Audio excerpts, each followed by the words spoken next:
Hi. So last weekend, I publicized that I would be making a major announcement about the future of the Church of the Resurrection during the 10 a.m. service yesterday. I wanted to make a video about that announcement for folks that couldn't be here yesterday so that y'all could hear about it as well. The announcement is this. By the end of the Easter season, the Church of the Resurrection will have an average Sunday attendance of 100, and we will meet in multiple services a weekend. Please note the verb I'm using. I'm not hoping for that. I'm not anticipating that. I'm not expecting that. It will happen. This is where we're headed, where we've been headed for a while. There's been a lot of work to get us to this point and a lot of work still to do. But we will, by the end of the Easter season, have an average Sunday attendance of 100 and be meeting in multiple services. Now, how do we get there? Over the next few months, we have several opportunities in which people can invite people who don't go to church to come join us. I call these soft entry points. Always you're welcome to invite people to Sunday morning service, but sometimes it is more comfortable for someone to visit at a different event first, get to know a few people, and then come to church. So we have several of these coming up.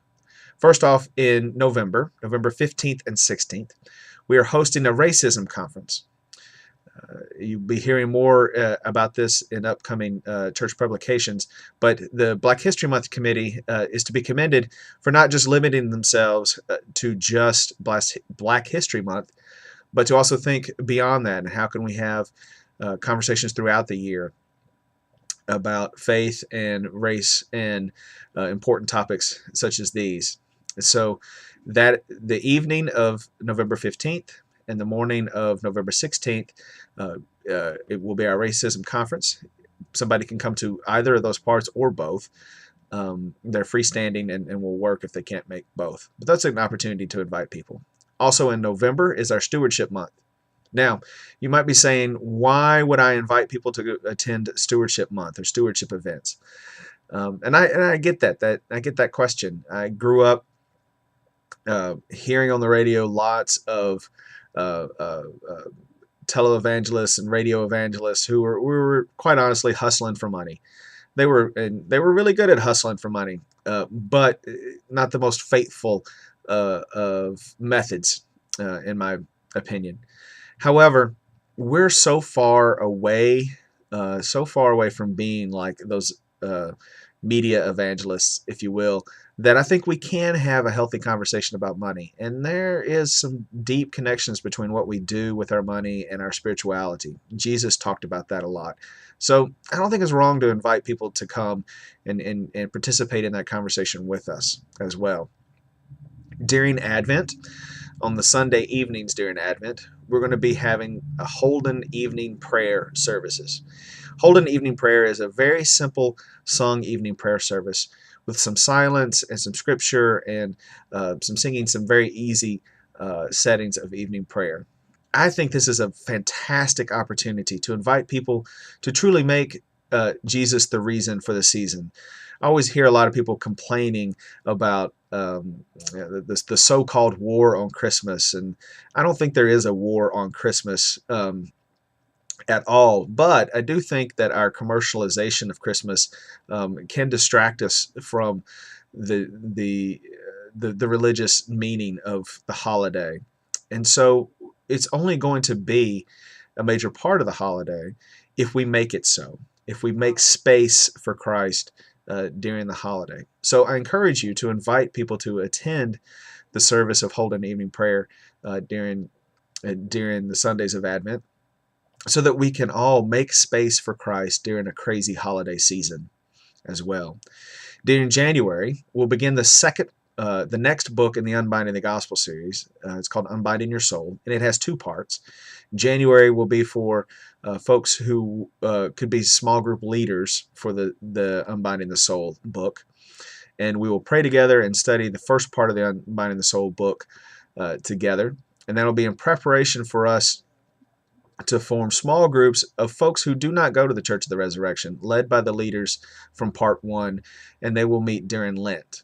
Now, in between January and Lent, of course, is Black History Month, which is a very significant celebration for the Church of the Resurrection. And the Black History Month team has done a lot of work already planning a fantastic series of events. I won't steal their thunder. You'll hear more from them very soon about those events, but they are all great opportunities to invite people. I firmly believe, no, it's deeper than that. I know that we will, through these events and through inviting people to these events, be able to share our faith and grow. So, what is everybody's role in these events and in our growth? 3 very simple things. First and foremost, pray. We cannot do this on our own. We must be involved in God's work in order to grow. And the only way to plug into God's work is through prayer. So I invite you to pick a pew, any pew in the congregation, and pray for that pew daily. Pray for it to be filled and pray for God to bless those that sit in it through us. Pray that God fill that pew and bless the people that are in it through us. Second thing I want you to do is to be invitational, to invite people to be involved, either on Sunday mornings or to any of these other events that may be soft entry points for people so they can get a taste of who we are. People belong a long time before they believe. And so this gives us a chance for folks to be welcomed and to be met and to get to know a few people so that it's a little bit more comfortable to come into the church on Sunday morning. Third, we have leadership teams for all these events that are coming up, and they're going to need as much help as they can get. So if one of them asks you to do something, I want you to say yes.